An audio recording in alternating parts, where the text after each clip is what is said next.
بسم اللہ الرحمن الرحیم۔ السلام علیکم۔ پروگرام علم و حکمت میں خوش آمدید۔ میں ہوں محمد حسن الیاس۔ ناظرین کرام، تصادم سے گریز، سیاسی استحکام، معاشی استحکام اور علم و اخلاق میں برتری، 4 نکات زیر بحث آ چکے۔ ہم صاحب سے ہم گفتگو کر رہے تھے اس سلسلے میں کہ امت کے عروج و زوال میں واپسی کا سفر کیا ہے۔ آپ نے فرمایا تھا کہ 5 نکاتی لاہ عمل ہے جس پر امت اگر گامزن ہو تو ہم ان محرومیوں سے نکل سکتے ہیں۔ عام طور پر جو مسلمان شکوہ کنہ نظر آتے ہیں اپنی اس محرومی پر پوچھتے ہیں کہ اب کیا کریں ہمیں دنیا بھر میں ذلت کا سامنا کرنا پڑتا ہے۔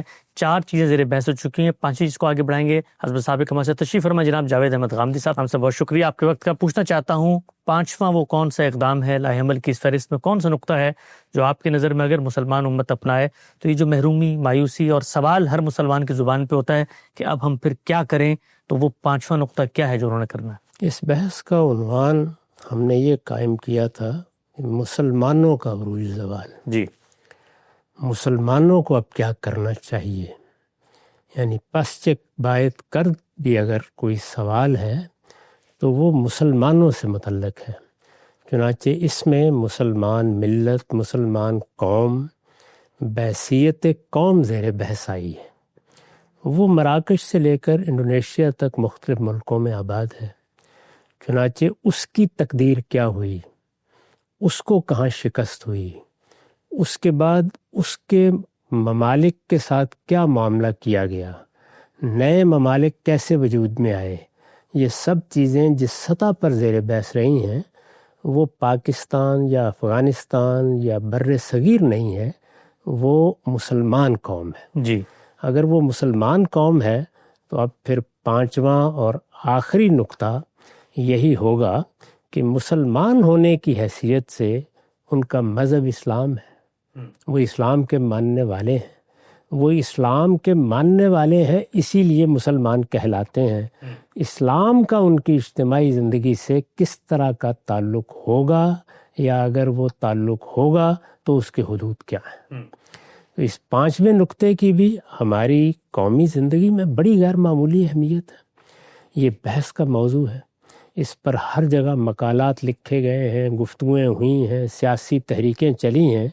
اس پچھلے 100 سال کے عرصے میں اگر آپ غور کر کے دیکھیں تو بہت بڑے پیمانے پر دین کی ایک سیاسی تعبیر کی گئی، جی، اور اس تعبیر کے لحاظ سے لوگوں نے بڑی غیر معمولی قربانیاں دی۔ اخوان کی تاریخ کو آپ پڑھ لیں، اسی طرح سے انڈونیشیا میں، ملائیشیا میں جو تحریکیں اٹھی ہیں ان کی تاریخ کا مطالعہ کر لیں۔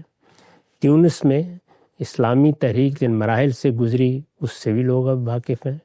ترکی میں اس کو کیا حوادث پیش آئے وہ بھی کسی کی نگاہوں سے چھپے ہوئے نہیں ہیں۔ ان تحریکوں نے اس کے بعد مسلح جد و جہد کا طریقہ اختیار کیا، اور اس میں افغانستان میں کیا ہوا، ایران میں انقلاب کس طریقے سے آیا، یہ بھی ایک پوری تاریخ بن چکی ہے۔ اس میں اگر آپ غور کر کے دیکھیں تو بنیادی چیز کیا ہے؟ اسلام بحیثیت مذہب، اسلام کے ساتھ ہمیں کیا معاملہ کرنا ہے، اس کو تاریخ کے حوالے کر کے پیچھے چھوڑیں، اس کو ساتھ لے کے چلیں گے۔ چلنا ہے تو کس طرح چلنا ہے، ہماری زندگی میں اس کا عمل دخل انفرادی سطح پر رہے گا یا اجتماعی سطح پر بھی ہوگا، یہ سوالات ہیں جس میں عالم اسلام پچھلے کم و بیش 100 سال سے مصروف گفتگو ہے، اس پر گفتگو ہو رہی ہے۔ علم اس پر اپنے نتائج بیان کر رہا ہے، دانشوری اپنی دانش لوگوں کے سامنے رکھ رہی ہے۔ اسی طریقے سے جو لوگ عملی چیزوں سے متعلق ہوتے ہیں وہ تدبیر میں، سیاست میں اس کو موضوع بحث بنائے ہوئے ہیں۔ ہمارے اپنے ملک میں اس پر مباحثے کی ایک پوری تاریخ ہے۔ ہمارا ملک وجود میں آیا تو جو پہلی بڑی کشمکش پیدا ہوئی وہ یہی تھی، اس کو اس زمانے کے علماء نے مطالبہ نظام اسلامی کا نام دیا۔ جی، نظام اسلامی، نظام مصطفیٰ، اسلامی شریعت، نفاذ شریعت، یہ تمام تعبیرات ہمارے ہاں بچوں کو معلوم ہے۔ اس کی بنیاد پر بھی تحریکیں چلی ہیں، لوگوں نے بڑی قربانیاں دی ہیں۔ بعض جگہوں پر ہم یہ جانتے ہیں کہ ظلم و ستم کی داستانیں رقم ہو گئیں، جیسے مثال کے طور پر اخوان کے لوگوں کے معاملے میں یا بنگلہ دیش میں جماعت اسلامی کے لوگوں کے معاملے میں۔ یہ سب اتنی اہمیت کا حامل معاملہ ہے، لہٰذا 5ویں نقطے میں اب ہم اس کو زیر بحث لائیں گے۔ ٹھیک، اس میں کیا کرنا ہے؟ صحیح رویہ کیا ہوگا؟ وہ چیز جو ہمارا دین ہمیں بتاتا ہے، ہمارا مذہب ہمیں بتاتا ہے، جس سے ہماری باطنی وابستگی ہے، جو ہمارے وجود کا بیان ہے. کیونکہ جب ہم مسلمان کہتے ہیں تو مسلمان کا لفظ در حقیقت اسی اسلام کا بیان ہے، اسلام کے ہمارے ساتھ تعلق کا بیان ہے. جب یہ چیز ایسی غیر معمولی ہے تو پھر اس کو یا ظاہر ہونا ہے، یا پیچھے جانا ہے، یا ترک ہونا ہے، یا اختیار کے مراحل سے گزرنا ہے. کچھ تو فیصلہ کرنا پڑے گا نا اس کے معاملے میں. یہی وہ بحث ہے جو ہمارے ہاں اس طریقے سے ہوتی ہے کہ یہ سب چیزیں ایک طرف رکھیے، سیکولرزم ہی ہمارے تمام مسائل کا حل ہے. چنانچہ بہت سے مسلمان دانشور بلکہ بعض مسلمان علماء بھی اس کے داعی آپ کو نظر آتے ہیں. بعض لوگ صحافت میں اس کے علمبردار آپ دیکھتے ہیں. یہ تمام بحث ہے جس کا میں نے صرف اس وقت اشارہ کیا کیونکہ یہ موضوع نہیں ہے ہمارا. خود یہ بحث اس کا تقاضا کرتی ہے کہ جگہ جگہ اس کا مطالعہ کیا جائے. یہ اٹھی کیسے، کن مراحل سے گزری، اس میں روایتی علم کس جگہ پر کھڑا تھا، اس میں نئی دعوت جس کو ہم دین کی سیاسی تعبیر کی بنیاد پر اٹھنے والی دعوت کہتے ہیں، وہ کیا رویہ اختیار کیے رہی، اس سے کیا چیزیں پیش آئیں، کیا فائدے ہوئے، کیا نقصانات ہوئے. یہ خود ایک بڑا موضوع ہے، لیکن اس وقت ہم اس پر گفتگو نہیں کر رہے. اس وقت تو زیر بحث یہ ہے کہ مسلمانوں کو اگر اٹھنا ہے تو جس طرح اس سے پہلے وہ 4 نکات زیر بحث آ چکے اور میں عرض کر چکا کہ ان کو اسی ترتیب سے ترجیح میں رکھا جانا چاہیے. یعنی آپ سب کام کر رہے ہوتے ہیں، بعض اوقات چاروں چیزوں پر عمل کر دیتے ہیں لیکن ترجیحات متعین کرتے ہیں. یعنی کون سی چیز ہماری توجہات کا اصلاً مرکز رہے گی. تو جس ترتیب سے میں نے ان کو پیش کیا ہے ان کو اسی ترتیب سے ہماری ترجیح بننا چاہیے. اس میں ایک بڑا مسئلہ، اہم ترین مسئلہ ہمارے دین، ہمارے مذہب کے ہمارے ساتھ اجتماعی زندگی میں تعلق کا مسئلہ ہے. اس وقت اس پر اس پہلو سے گفتگو کرنا مقصود نہیں ہے جو میں بڑی تفصیل کے ساتھ اسلام اور ریاست میں کر چکا ہوں. اس وقت عملی مسئلہ زیر بحث ہے. تو عملی لحاظ سے اگر آپ دیکھیں تو جس وقت آپ کہتے ہیں مذہب، دین، اس کا ایک اظہار وہ ہے جو محض نام یا شناخت کی حد تک ہوتا ہے. مثال کے طور پر اگر آپ برطانیہ کے بارے میں سوال کریں تو اس کا جواب یہ ملے گا کہ وہ اپنی دستوری حیثیت میں یا ریاست کی حیثیت میں ایک مسیحی ریاست ہے، بلکہ مسیحیت کی بھی ایک خاص تعبیر کو اس نے اپنی شناخت بنایا ہوا ہے. یہاں تک کوئی بڑا مسئلہ پیدا نہیں ہوتا. ہمارے ہاں بھی یہ ہے کہ بعض ملکوں نے اپنے آئین میں یہ لکھ دیا کہ اسلام ہمارا مذہب ہے، یعنی ریاست کی حیثیت سے ہمارا مذہب ہے یا ریاست کا مذہب اسلام ہے. اس سے بھی نظری بحث کی جا سکتی ہے، لکھا جانا چاہیے تھا، نہیں لکھا جانا چاہیے تھا، لیکن کوئی بڑا مسئلہ نہیں پیدا ہوتا. مسئلہ کس وقت مذہب بنتا ہے؟ اس وقت مسئلہ بنتا ہے جب وہ آپ کے قانونی نظام میں مداخلت کرتا ہے. اس لیے کہ ریاست کی سطح پر کوئی چیز اہمیت ہی اس وقت اختیار کرتی ہے. مثال کے طور پر آپ دیکھیے کہ ہماری ریاست میں کوئی شخص بریلوی نقطہ نظر کا حکومت کر رہا ہے، کوئی دیوبندی نقطہ نظر کا حکومت کر رہا ہے، کوئی سلفی نقطہ نظر کا حکومت کر رہا ہے. اس سے کوئی فرق واقع نہیں ہوگا. وہ اگر کسی موقع پر اپنی کسی دینی رائے کا اظہار کرے گا، جمعے کا خطبہ دینے جائے گا اور وہاں اپنی دینی تعبیر کے مطابق کو گفتگو کر دے گا، اس سے بھی کوئی خاص فرق نہیں پڑے گا، کیونکہ وہاں گفتگو ہو رہی ہے، بات ہو رہی ہے. اور اگر ایک جمہوری معاشرے میں آپ رہتے ہیں تو آپ کو حق ہے کہ آپ اس پر تنقید کر دیں، اس سے اختلاف کا اظہار کریں. وہ اظہار رائے ہے، اس سے زیادہ کچھ نہیں ہے. جس وقت کوئی مذہب، کوئی نقطہ نظر، کوئی تعبیر، کوئی زاویہ نظر آپ کے ہاں قانون کی بنیاد بنتا ہے تو اب گویا وہ ریاست کے وجود میں شامل ہو رہا ہے. کیونکہ ریاست میں تو ہر چیز کو قانون کی زبان میں بولنا ہے. جب قانون کی زبان میں وہ چیز بولے گی تو پھر وہ میرے لیے بھی مسئلہ ہے، آپ کے لیے بھی مسئلہ ہے، وہ وہاں رہنے والے لوگوں کے لیے مذہب اور اخلاق سب کے معاملے میں ایک مسئلہ بنے گا. جب وہ مسئلہ ہے تو اس کے صاف معنی یہ ہوئے کہ بنیادی چیز کیا ہے، وہ یہ اعلانات نہیں ہے کہ حاکمیت اللہ تعالیٰ کی ہے یا اس میں ہماری حیثیت ایک خلیفہ کی یا نائب کی یا جانشین کی یا فلاں اور فلاں ہے. اصل مسئلہ یہ ہے کہ جب آپ مسلمانوں کے 57 ملک وجود میں لے آئے ہیں اور یہاں اب آپ یہ فیصلہ کر رہے ہیں کہ ان کو ترقی کے منازل طے کرنے ہیں، تو اگر اسلام کے یا مذہب کے نقطہ نظر سے کچھ کہنا ہے تو وہ ہمیشہ قانون کے پہلو سے کہا جائے گا. میں اس سے قبل گفتگو کرتے ہوئے عرض کر چکا ہوں کہ خود مسلمانوں کے اندر جو مذہبی قیادت پیدا ہوتی ہے اس کو بھی نظام کا حصہ بنانے کے لیے قانون کے دائرے ہی میں اس کی مداخلت کو پسند کیا گیا. چنانچہ عباسیوں کا حوالہ دے کے بتایا جا چکا ہے کہ انہوں نے یہی طریقہ اختیار کیا تھا.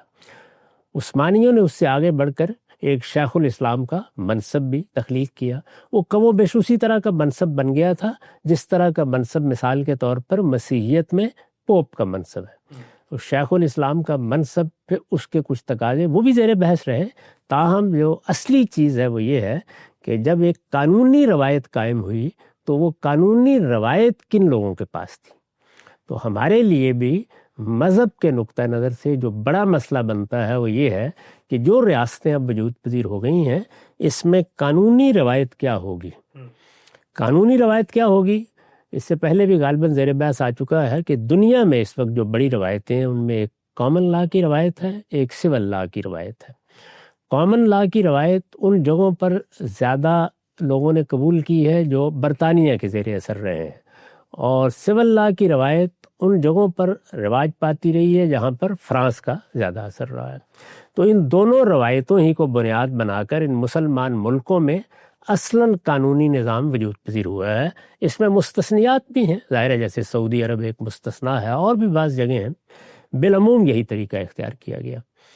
اس میں جو چیز سمجھنے کی ہے اور جو ہمارے ہاں بہت سے دانشوروں کی سمجھ میں نہیں آتی وہ یہ ہے کہ وہ جب مغرب میں سیکولرزم کی تحریک کا مطالعہ کرتے ہیں تو انہیں یہ محسوس ہوتا ہے کہ وہاں تو چرچ کے خلاف ایک طرح کی بغاوت ہوئی اور اس کے نتیجے کے طور پر لوگوں نے یہ اصول دریافت کر لیا کہ چرچ کی کوئی مداخلت نہیں ہونی چاہیے.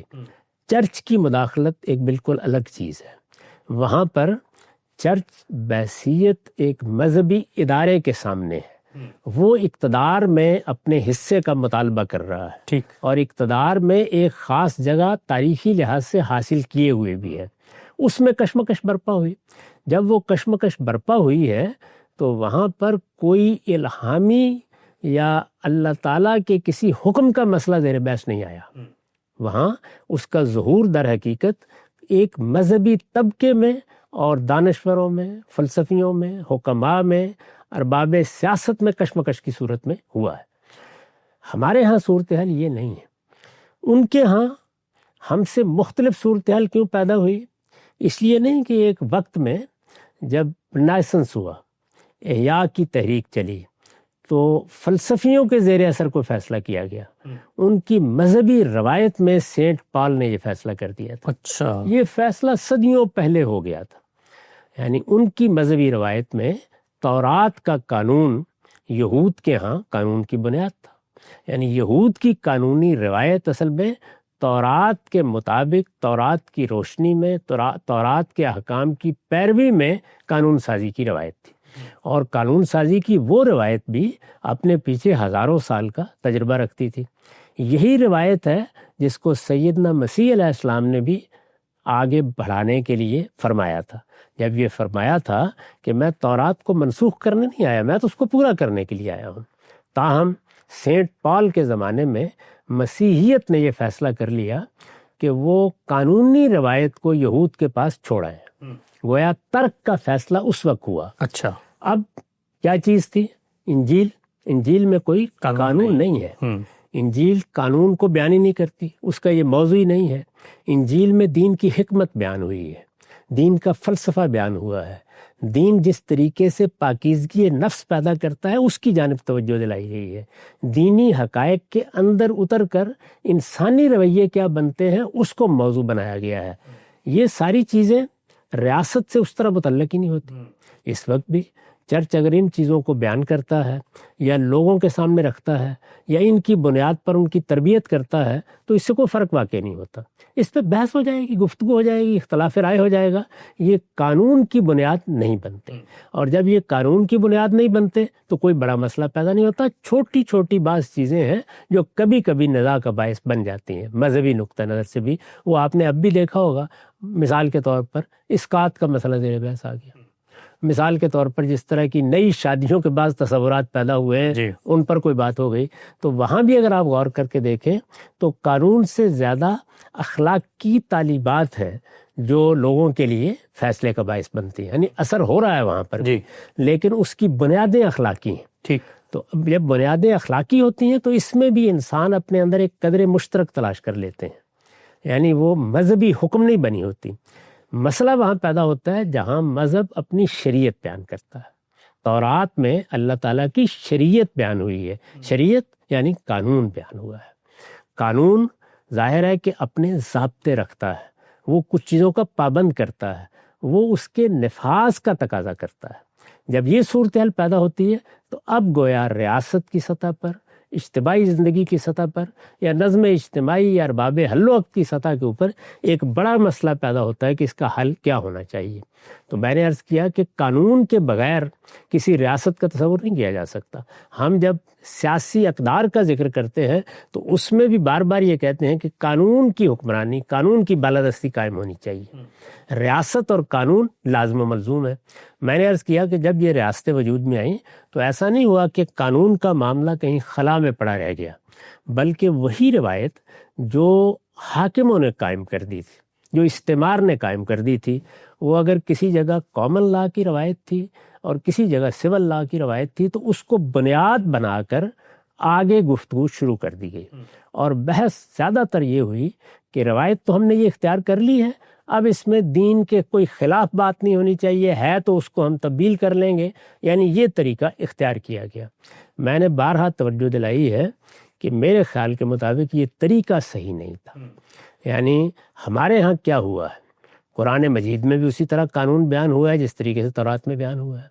وہ قانون قرآن میں بھی بیان ہوا ہے اور رسالت مآب صلی اللہ علیہ وسلم کی سنت کے ذریعے سے واضح کیا گیا ہے. اس قانون کے نہایت واضح طور پر آدمی دیکھ سکتا ہے دو حصے ہیں.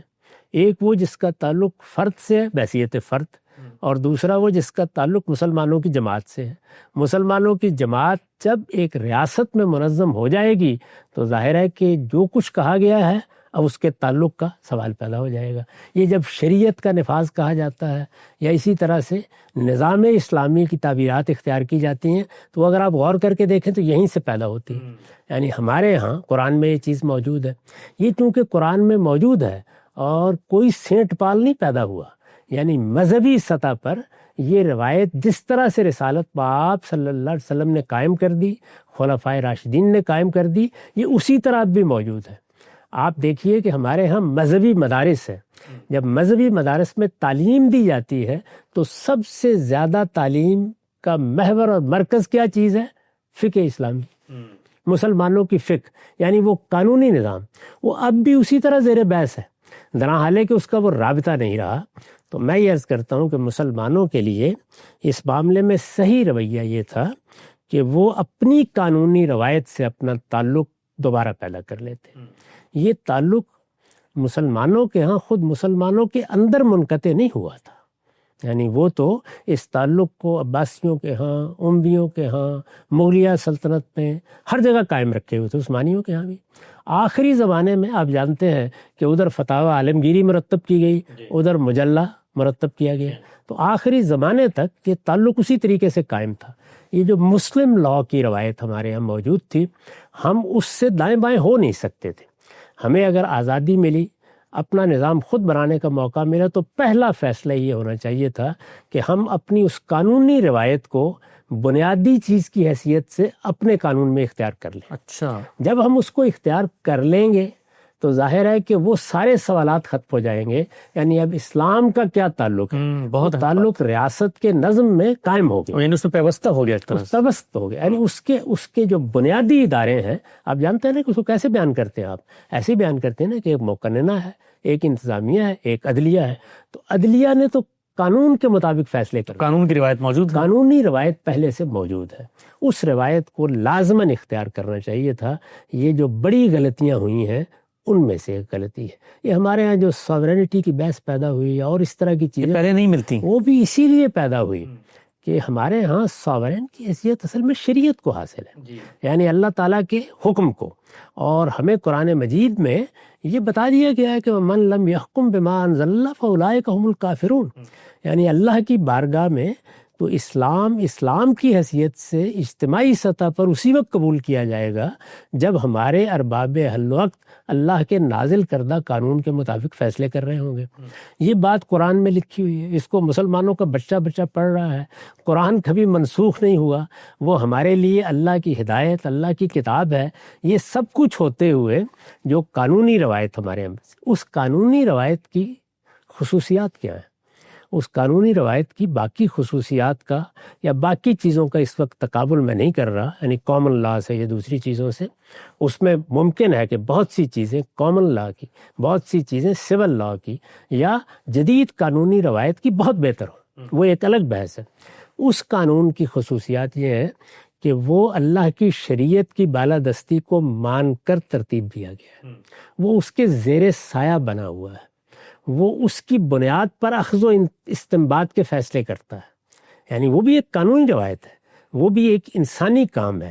اس کو آپ فقہ حنفی میں دیکھیں, شافعی میں دیکھیں, مالکی میں دیکھیں, حنبلی میں دیکھیں, ظاہری میں دیکھیں, فقہ جعفری میں کسی جگہ بھی دیکھ لیں, اس کی بنیاد میں شریعت, خدا کا حکم, خدا کی بادشاہی وہ ظہور کرتی ہے اپنے طریقے پر. وہ ہماری روایت کے اندر پیوست ہے, وہ ہمارے علم میں پیوست ہے. تو ہماری جو شخصیت وجود میں آئی 1200 سال سے, قومی شخصیت, اس شخصیت کے عناصر میں ایک بڑے عنصر کی حیثیت اس کو حاصل ہے. یعنی علم میں وہ بولتا ہے, فکر میں وہ بولتا ہے, تعلیم میں وہ بولتا ہے, ہمارے مجموعی مزاج سے اس کو مناسبت ہے. صدیوں سے اس کے فیصلے ہماری زندگی پر اثر انداز ہوتے رہے ہیں, اور اس کے بارے میں ایک عمومی اطمینان ہوتا ہے کہ اس کے پیچھے خدا کی شریعت, خدا کا حکم کھڑا ہوا ہے. یہ ساری چیزیں جتنی ہیں ان کو آپ بنیاد بنا لیں, لیکن ان کو بنیاد بنا دینے کے بعد کیا مسئلہ حل ہو جاتا ہے؟ یعنی کیا پھر ہم اطمینان کے ساتھ دور حاضر میں اپنے سفر کی ابتدا اپنے دین کے مطابق بھی کر سکتے ہیں؟ کیا ایسا ہے؟ میرا جواب یہ ہے کہ نہیں. اچھا, کیوں؟ اس کی وجہ یہ ہے کہ یہ جو قانونی روایت وجود میں آئی ہے, یہ قانونی روایت بھی ظاہر ہے کہ ایک انسانی عمل ہے, اس پر بھی زمانے کے اثرات ہیں. قانونی روایت کی بات کر رہا ہوں جی, یعنی مذہب یا شریعت کا حصہ تو ایک چھوٹا سا حصہ ہے نا جو اس میں کار فرما ہے. اس روایت میں ظاہر ہے کہ زمانے کے حالات, مسلمانوں کی نفسیات, وہ جس طرح دنیا میں غلبے کے مقام پر کھڑے, عالمی عرف, وہ جس طرح دیکھ رہے تھے, اس زمانے کا عرف کیا تھا, اس وقت دنیا میں سیاسی تقسیم کیا تھی, یہ جو اصطلاحات ہیں دارالحرب, دارالاسلام اور اس طرح کی چیزیں, ظاہر ہے ایک خاص دور ہے جو اس کے اندر بولتا ہے. یہ سب چیزیں ہیں. ان کے اور دور حاضر کے درمیان ایک بڑا انقطاع واقع ہو چکا ہے. در حقیقت یہ انقطاع ہے جس کا شعور آخری درجے میں اگر کسی شخص کے ہاں نظر آتا ہے تو وہ علامہ اقبال ہے. چنانچہ انہوں نے اس زمانے میں جب وہ یہ دیکھ رہے تھے کہ شاید اب جس طرح کی جنگیں پیش آ گئی ہیں اس میں استعمار کو اپنا بستر سمیٹنا پڑے گا, مسلمان نشت ثانیہ کی طرف بڑھیں گے, وہ شاید دوبارہ اپنے آپ کو پابرجا کرنے کے لیے تیار ہو جائے. تو ان کے سامنے یہ بات موجود تھی کہ اس میں جس طرح علم کے بعض مسائل پیدا ہوں گے جو ہمارے علم کلام میں زیر بحث ہے, اسی طرح سے صوفیانہ تعبیر بعض مسائل پیدا کرے گی. تو جس طرح وہ انفرادی سطح پر یا مسلمانوں کے اجتماعی وجود کے لحاظ سے ان چیزوں پر غور کر رہے تھے, اسی طرح ایک بڑا مسئلہ یہ تھا کہ قانونی روایت کا کیا بنے گا. وہ قانونی روایت ان کے سامنے تھی, وہ خود قانون کے طالب علم رہے ہیں, قانون ان کا پیشہ رہا ہے, لہذا بہت اچھی طرح جانتے تھے. بہت سی چیزوں کو وہ نہ صرف یہ کہ دیکھ چکے تھے بلکہ آزما چکے تھے. قانون میں تو وہ چیزیں زیر بحث آتی ہیں. خود انگریزوں نے یہاں آ کے ہماری قانونی روایت کا جو پرسنل لا کا حصہ ہے اس کو قائم رکھا تھا, یعنی وہ روایت اسی طریقے سے جاری تھی. چنانچہ انہوں نے reconstruction of religious thought in Islam میں جو بنیادی تصور پیش کیا, وہ بنیادی تصور یہ تھا کہ ہمارے اس نظم کو, یعنی قانون کی سطح پر بھی جو ہم نے ایک روایت قائم کی ہے یا جو ہمارے یہاں مسلم لا بنا ہے، ہمیں اس کی سطح پر بھی ریکنسٹرکشن یا ریویو یا نظر ثانی کی ضرورت ہے۔ اس کو ہمیں ایک نئی تعبیر دینی ہوگی۔ اگر آپ ان کی کتاب خطبات آپ کہہ سکتے ہیں اسے اردو میں، اگر آپ اس کے چوتھے خطبے کا مطالعہ کریں تو اس کا موضوع یہی ہے۔ اس میں انہوں نے اس کے اصولی مسائل کو بھی موضوع بنایا ہے، اور اس وقت جو کچھ مسلمان ملکوں میں ہونا شروع ہو گیا تھا، جیسے مثال کے طور پر ترکی تو ایک نئی قیادت کے تحت نئی زندگی کی ابتدا کر چکا تھا اور وہ آزاد تھا، وہاں جو تبدیلیاں آ رہی تھیں، جو چیزیں زیر بحث تھیں، ان کو انہوں نے موضوع بنایا ہے۔ افغانستان کے بعض مسائل موضوع بنے ہیں، ان چیزوں کو اگر آپ سامنے رکھیں تو وہ اس ضرورت کا احساس دلا رہے تھے کہ یہ کام ہمیں کرنا ہے۔ اب ظاہر ہے کہ یہ کام حکومتیں نہیں کرتی، یہ کام ہمیشہ علم کی سطح پر ہوتا ہے، اور یہ ہمارے معاشروں میں بھی، جیسے کہ انہوں نے اس کے لیے یہ عنوان قائم کیا، مختلف عنوانات کے تحت ہو رہا تھا۔ یہ مصر میں بھی ہو رہا تھا، یہ شام میں بھی ہو رہا تھا، یہ مشرق بعید کے ملکوں میں بھی اپنی بعض روایتیں پیدا کر چکا تھا، ترکی میں بھی بہت سے مسائل سے نبرد آزما ہو چکا تھا۔ ہمارے ہاں بھی بہت بڑے بڑے اہل علم ایسے تھے جو اس پر کام کر رہے تھے، انہوں نے اس کو ایک عنوان بھی دیا، توجہ بھی دلائی، اور اپنی طرف سے جو کچھ وہ کر سکتے تھے اس کی کچھ بنیادیں بھی واضح کی تھی۔ اس کام کا، جس طرح کہ میں نے عرض کیا، ظہور علم کی دنیا میں ہونا ہے ہر حال میں۔ اب ظاہر ہے کہ جب ریاست وجود میں آ گئی ہے اور ایک قانونی روایت کو اختیار کر لیا گیا ہے، تو قانونی روایت میں دو پہلوؤں سے گفتگو شروع ہو جانی چاہیے تھی۔ ایک اس پہلو سے کہ اس میں جو شریعت کا حصہ ہے، اس میں جو نیا کام ہوا ہے، نئی تعبیرات ہوئی ہیں، نئے زاویوں سے اس کو دیکھا گیا ہے، وہ ہمارے ہاں اچھے ماحول میں موضوع بحث بنتا، تنقید، یعنی تنقید کے ماحول میں موضوع بحث بنتا، وہ موضوع بحث یونیورسٹیوں میں بنتا، وہ علمی مجالس میں بنتا، اور ویلکم کیا جاتا، وہ پارلیمنٹ میں بنتا، اس کو ویلکم کیا جاتا، تاکہ ہماری قانونی روایت میں شریعت کی تعبیر کے معاملے میں اگر کوئی چیز ایسی تھی جو ہمارے اس زمانے میں لوگوں کے لیے اجنبیت رکھتی تھی تو اس کی حقیقت واضح کی جاتی، اور اگر کوئی غلط تعبیر ہو گئی تو اس کی اصلاح کر دی جاتی۔ اور یہ کام علم کی سطح پر ہو رہا تھا، یعنی یہ نہیں ہے کہ ریاست کو اس میں کچھ کرنا تھا، ریاست کو فضا فراہم کرنی تھی، ریاست کو کھلے ماحول میں بحث و مباحثے کے لیے لوگوں کو موقع دینا تھا، اور پھر قانون سازی کی سطح پر علمی طریقے سے سمجھنا تھا کہ مختلف اہل علم اس میں کیا کام کر چکے ہیں، ان میں سے چیزوں کا انتخاب ہوتا ہے۔ دنیا بھر میں ایسا ہی ہوتا ہے، ریاستوں کی سطح پر کبھی یہ کام نہیں ہوتے، وہ علم کی دنیا میں ہوتے ہیں۔ مغرب میں بھی فلسفیوں نے کیے ہیں، حکماء نے کیے ہیں، بڑے ماہرین قانون نے کیے ہیں، ریاستیں اس میں سے اپنے لیے انتخاب کا عمل کرتی ہیں۔ تو یہ عمل ہمارے ہاں اس طریقے سے، اگر آپ مسلم لاء کی روایت کو اختیار کر لیتے تو یہ عمل شروع ہو جانا تھا اس شریعت کے حصے میں۔ دوسرا حصہ کون سا ہے؟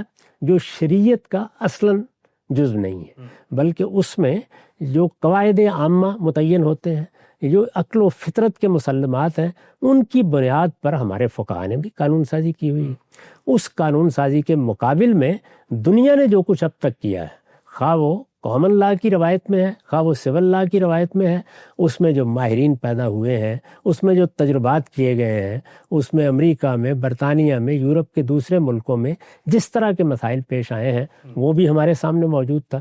اس کی روشنی میں اس کے ماہرین بھی موجود، وہ بھی گفتگو کر رہے ہیں، وہ بھی بات کر رہے ہیں، ان کے ماہرین کے دوران میں بھی وہی کام ہونا چاہیے تھا۔ تو اب مسلم لاء کو آپ نے ایک بنیادی ڈھانچے کے طور پر قبول کر لیا۔ اس کے بعد ان پچھلے 60-70 سالوں میں جو کرنے کا کام اس باب میں تھا وہ یہ تھا، یعنی ایک طرف مسلمانوں کے ہاں شریعت کی تعبیر کے بارے میں علامہ اقبال سے شروع ہو کر یا اس سے بھی پہلے جو مباحث موجود ہیں ان کا کھلا مطالعہ ہو، ان کے بارے میں اس طرح کے رویے نہ ہوں جو اب ہم اپنے معاشرے میں دیکھتے ہیں، یعنی کسی شخص کو آپ متون کرنا شروع کر دیتے ہیں، اس پر فتوے لگانا شروع کر دیتے ہیں، اس کے لیے بات کرنے کے مواقع نہیں رہنے دیتے۔ کھلی فضا میں اس پر مکالمہ ہو، مباحثہ ہو، اور پھر ہماری قانونی روایت کا وہ چیزیں حصہ بنتی چلی جائیں۔ ظاہر ہے کہ وہ فیصلے ریاست نے کرنے ہوتے ہیں، ارباب حل و عقد نے کرنے ہوتے ہیں، اور دوسری جانب جدید قانون میں جو چیزیں ایسی قابل قدر آ گئی ہیں، انسانی تجربات کے نتیجے میں سیکھ لی گئی ہیں. اب دستوری روایتی کو دیکھ لیجئے، یعنی اس میں کتنی چیزیں ہیں جو اب قاعد و ضابطوں میں ڈل چکی ہوتی ہیں، اس کے مطابق دنیا بھر کے دساتیر بن رہے ہوتے ہیں، ان سے اسی طریقے سے کھلے طریقے سے استفادہ کیا جائے. الحکمت و ضالۃ المومن، اور اس کو بھی اسی طریقے سے اس کا حصہ بنایا جائے. یعنی صورتحال کیا ہو، اپنی روایت کے اندر کھڑے ہو کر، وہی بات کہ صنوبر باغ میں آزاد بھی ہے، پابگل بھی ہے. تو آپ پابگل ہوتے، آپ کے پاؤں مٹی میں لگے ہوئے ہوتے، جس مٹی سے ہم نے جنم لیا ہے، جو ہماری روایت ہے، جس کے پیچھے ہماری تاریخ ہے. اور پھر یہ دونوں کام ایک ایسے ماحول میں شروع ہو جاتے جو آزادی کا، حریت کا، تبادلہ خیالات کا، ایک دوسرے کی عزت کرتے ہوئے اپنے اختلاف کو بیان کرنے کا ماحول ہوتا، اور ریاست اس میں اخذ و انتخاب امرہم شورا بینہم کے طریقے پر کرتی چلی جاتی. تو اس سے جو کشمکش ہمارے ہاں مذہبی اور غیر مذہبی روایت یا سیکولرزم اور اسلام یا مذہب کی جو کشمکش پیدا ہوئی ہے وہ کبھی پیدا نہ ہوتی، اور مسلمان معاشرے اپنے ماضی سے اپنا تعلق استوار کر کے اپنے مستقبل کی تعمیر کرنا شروع. اس وقت جو ہمیں مظاہر نظر آتے ہیں، بالعموم ہم دیکھتے ہیں مسلم ممالک کے اندر ایک اضطراب ہے، اس طرح سے وہاں پر جو دینی سیاسی تحریکیں ہیں ان کا ایک تصادم ہے خود ریاست کے ساتھ، معاشروں کے ساتھ، اور ایک مطالبہ ہے ہر جگہ پہ کہ انسیکیورٹی ہے. اچھا غام صاحب، یہ بھی تو ہوا نا کہ دنیا کے اندر فلسفے کی سطح پر جو تبدیلی واقع ہوئی وہ ہیومن ویلیوز کو انہوں نے فریڈم کے ساتھ جوڑ کر اس کو سینٹر بنا دیا. مسلمانوں کے ورلڈ ویو میں ہم گاڈ سینٹرڈ ہیں، تو اب یہ محرومی تو تھی کہ چلے حکومت چلی گئی، جو ہمارا تشخص تھا اس کا ظہور اب معاشرے کی سطح پر اس طریقے سے نہیں ہو رہا. اس کے مقابل میں جو مقابل کی قوتیں ہیں ان کو جہاں پر اقتدار حاصل ہوا ہے، وہاں پر ان کا جو ویلیو سسٹم ہے وہ پوری طریقے سے ان کے معاشرے میں، ان کی قانون سازی میں، ان کے آدرش میں ہر جگہ نمایاں نظر آتا ہے. ان کے ہاں وہ ان کے پس منظر میں نمودار ہوا ہے، اس کی نشو و نما اس پس منظر میں ہوئی ہے. اس کے ساتھ ان کے ہاں جو فلسفیانہ مباحث پیدا ہوئے ان سے انہوں نے اسی طرح سے اخذ و انتخاب کا کام کیا ہے ریاست کی سطح پر بھی. ہمارے ہاں اس کو ہماری روایت کے لحاظ سے ہونا تھا. یہاں قانونی روایت جب آپ نے دوسروں کی قبول کر لی تو اصل میں ایک ایسا پیون لگا دیا جس کو اب درست کرنا ہی ممکن نہیں رہا. اس سے کشمکش پیدا ہوئی ہے. تو میں نے عرض کیا کہ اس میں سے کچھ بھی کرنے کی ضرورت نہیں. اگر دنیا میں یہ دو روایتیں موجود تھیں تو اس کے مقابل میں ایک تیسری روایت، بہت بڑی روایت مسلمانوں کی قانون کی موجود تھی. پھر عرض کر دوں کہ شریعت اس کا ایک بڑا جز ضرور ہے، جی ہاں، لیکن وہ ایک پوری قانونی روایت ہے، مسلم لاء کی روایت، اسٹیٹ لاء ہے وہ اسٹیٹ لاء ہے بنیادی طور پر. اس کو آپ نے اختیار کر کے اگر آگے بڑھنے کا طریقہ اختیار کیا ہوتا تو اس کا ایک لازمی نتیجہ یہ ہے کہ آپ اپنی روایت کے اندر کھڑے ہو کر آزادی اور حریت کی طرف بڑھتے.